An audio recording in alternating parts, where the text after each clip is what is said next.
Wow. Lên quá. Đặt cái phát đi mà. Bà nè.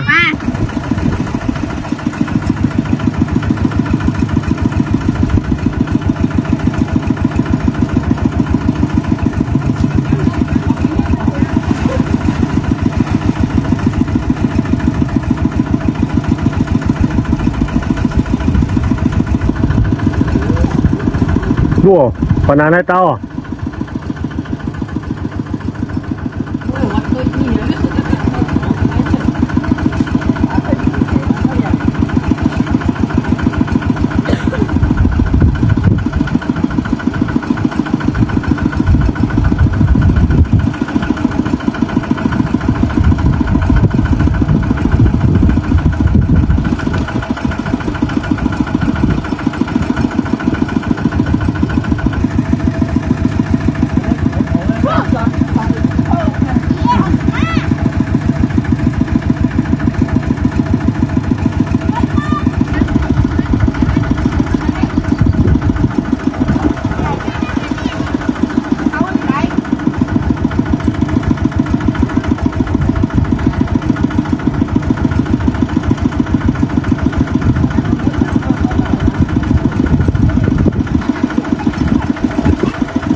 Đây ba.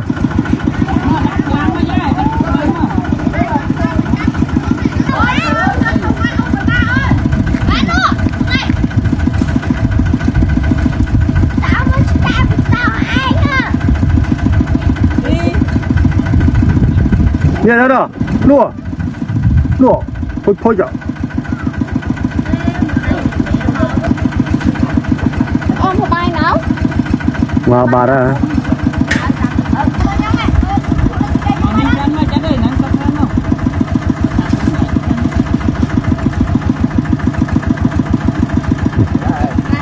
Anh nhớ nè. Đây là. Trời, tuổi à? Tuổi.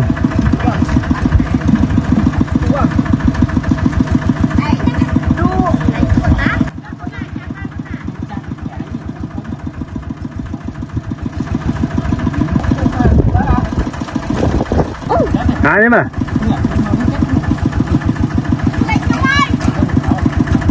Nổ. Ui. Mơ. Cả hai đi sao? Mấy ông quay nè. Nó đánh lên. Tàu bạt à? Ăn mình nè. Đấy lăn thoáng.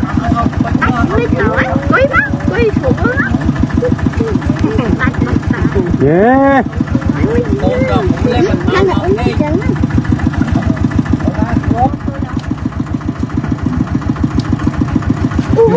Rồi mà.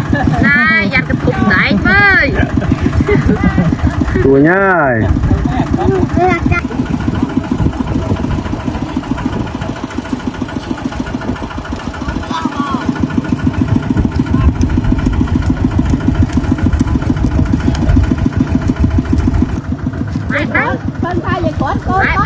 Yeah. Yeah. Băng. À chắc thôi ăn ngớp đi chứ. À, thế à muốn cho mỏ hải nè.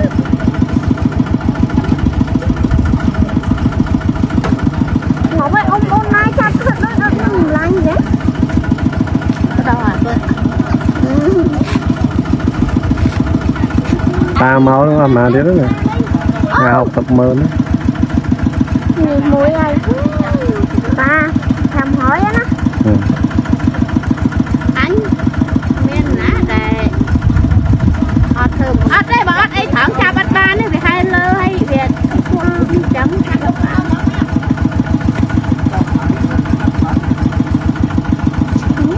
ấy thẳng ba ban bay ơi con thầy vậy má con thấy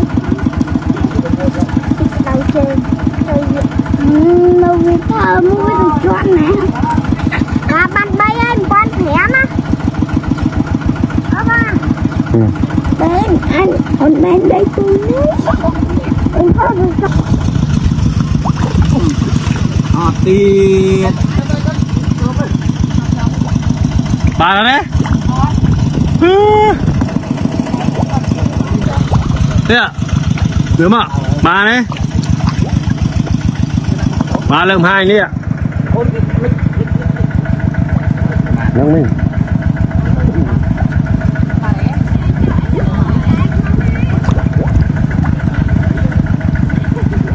vâng anh nghe thầy hả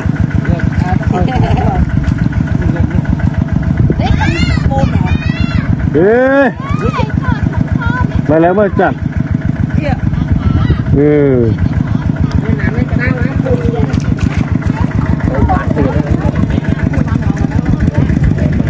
cho mà chạy xem nè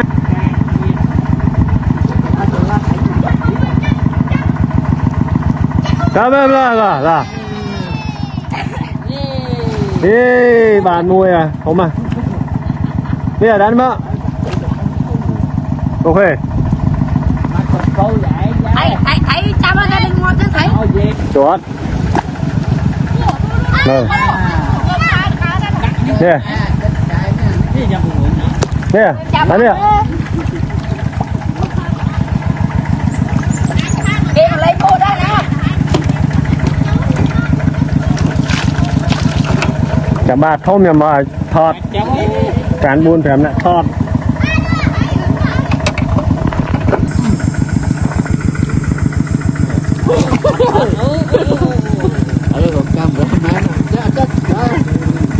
hả lúc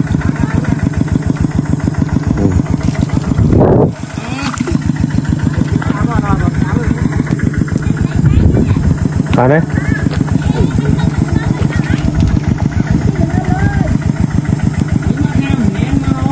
đâu nước trời hồn luôn thùng thùng bé hả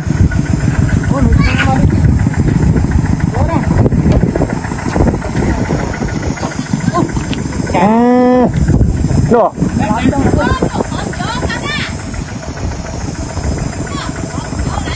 ê này nó gần 800 đó ai nó mà bơm vào hôm à con bơm vào hôm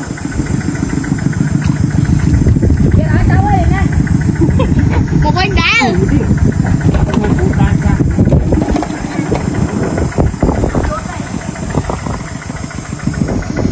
nổ lớn ạ tiền số này 30 nghìn đấy.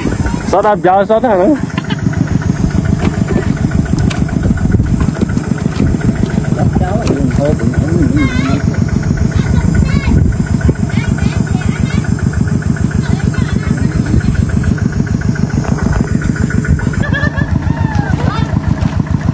yeah hey. Trời à bây giờ wow với lên quá đặt cái à phát đến mà em gì mà đó bà nó đã Đấy, đào lụa sơn đâu. chưa đào luôn sao đâu Từ miền ta.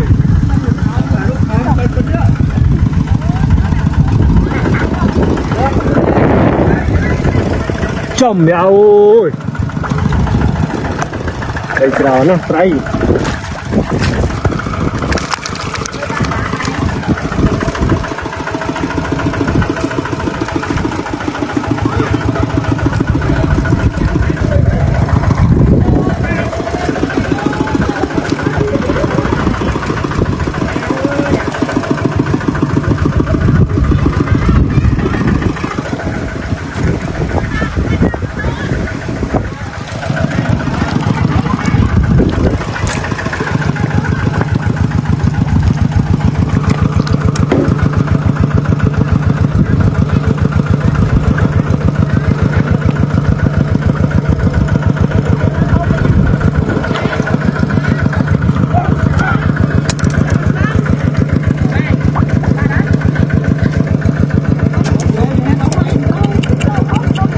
trời mà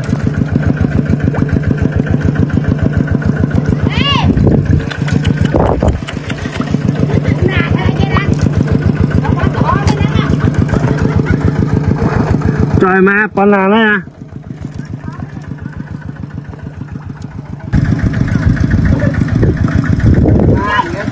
ê chặt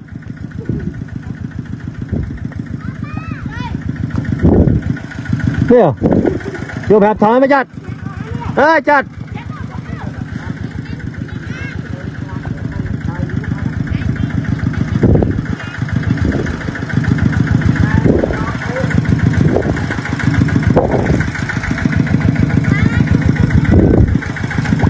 một thái con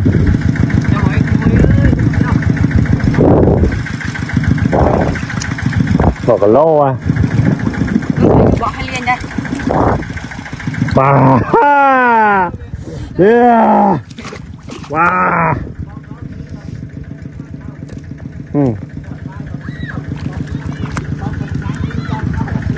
rồi giờ té xuống đây té xuống té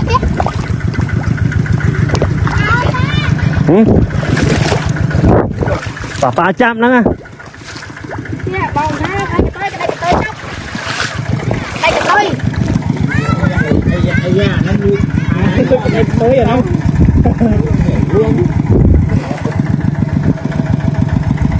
đập vô cho đằng tàu ơi đâu cái thẻ tức chơi chát bạn đi đi trộm đấy à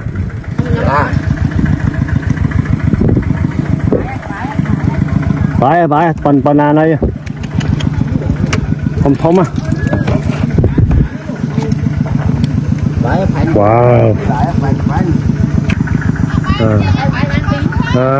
wow bà nè đó bà nè mẹ nâng đi cực tới không mình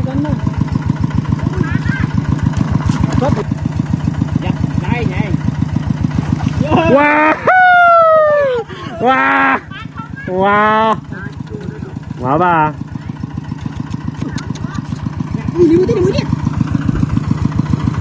mày nom nè tao giờ đang tập lắm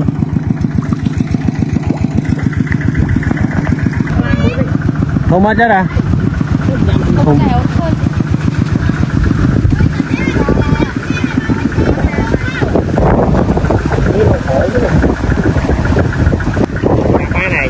trăm ba này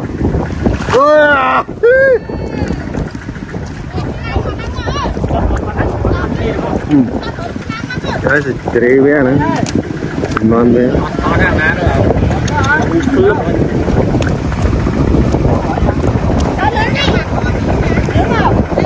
là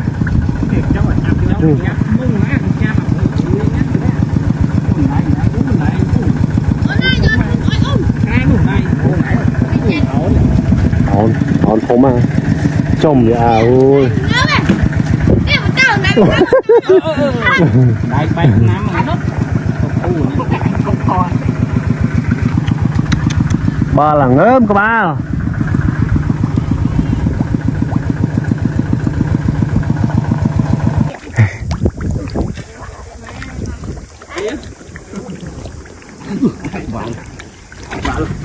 bà đã đúng không